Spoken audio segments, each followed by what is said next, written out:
Today's video is sponsored by Rusty Helper. It's a free Discord bot that you can invite to any server, and the amount of features it has is insane.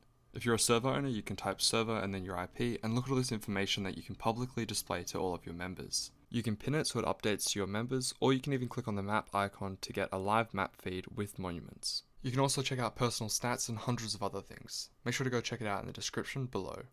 Hello and welcome back to another video. In today's video I'm going to be going over some of the skins in Rust that will give you an in-game advantage. There's a few YouTube videos going over some of the glowing skins, and there's a couple of Reddit posts, but nothing extensive, and so that's why I'm making this video.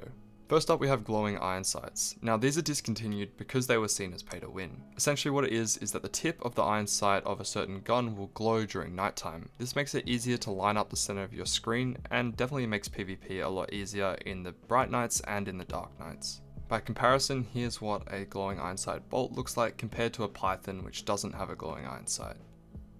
Now because these skins have been discontinued, they're actually quite expensive, so unless you've got lots of money I wouldn't recommend picking up one now, but if you were lucky enough to get one earlier like I did, you can either reap the rewards or sell it for quite a profit. Here are some of the glowing iron sight skins that I know of. If I missed any, feel free to let me know in the comments and I'll add it to a pinned comment.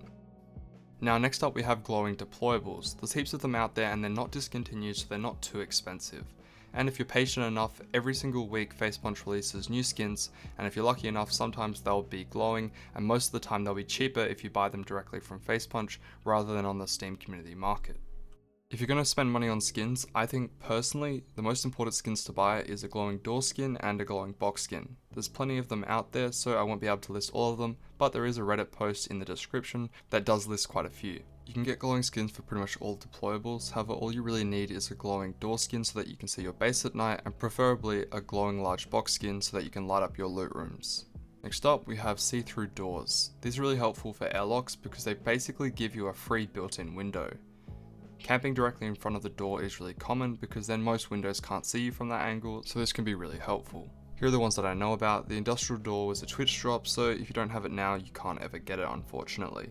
Next up we have the Christmas lights, a relatively cheap deployable that you can throw down anywhere and it'll give you a permanent light without costing extra fuel to burn. The only real downside is their price. These things have been out for a long time, so they're now worth up to $100. Whether or not you want to invest that for this slight advantage, well, that's up to you.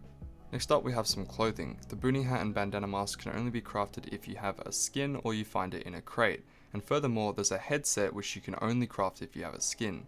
Whilst the boonie hat isn't too relevant, the bandana mask is extremely important. This is because you can pair it with things like a wolf headdress in order to bring your head protection up to a coffee can. Furthermore, the headset gives you 20% protection, which is the same as a wood armor helmet plus a bandana mask, and not only does it cost less cloth, but it doesn't cost any wood at all. Unfortunately, the headset was a Twitch drop, so you can't actually get it, but if you do have one, you should definitely be using it. As for the bandana masks, if you have a spare 30 cents lying around, I'd highly recommend that you go pick up one of the cheaper skins. Next up we have camouflaged kits. Contrary to how expensive all the other skins are, when it comes to camouflage, the cheaper is usually actually better. Expensive skins that stand out with bright colours are actually more expensive. This is because gamers have always favoured colours which are brighter. However, for a pretty cheap price you can buy darker colours such as the green pants and hoodie, which will allow you to camouflage into the trees better. Some other ideas are to get a white kit for the snow, or you can get some brown coloured skins for the desert. Next up we have the sofa. It only costs 100 wood and 30 cloth, and it's essentially a double chair. In case you didn't know, chairs and the sofa give you 100% comfort, which allow you to heal up to full, which is extremely overpowered for something that costs so cheap. Unfortunately, this is also a Twitch drop, so if you don't have it now you can't get it, but if you do have it, start abusing it now. Next we have the boogie board, which is a part of the Sunburn DLC. It's a cheap craftable that you can place down and swim on, and although it's nowhere near the speed of a boat, you can get on it and take it all the way to oil rig without getting wet. Because, well, you're not getting wet. And that is the end of this video. If you're curious, you can go onto Rustlabs blueprint tracker, and on the right side of the screen you can see all the items that you need to have in your Steam inventory in order to craft. If I didn't mention something, it's likely because I forgot about it or I don't think it's that big of a deal. For example, the Surgeon Scrubs is a slightly worse hazmat suit, and whilst it's useful that you don't get wet, there are other combinations of wood armor and clothing that get you pretty much the same protection.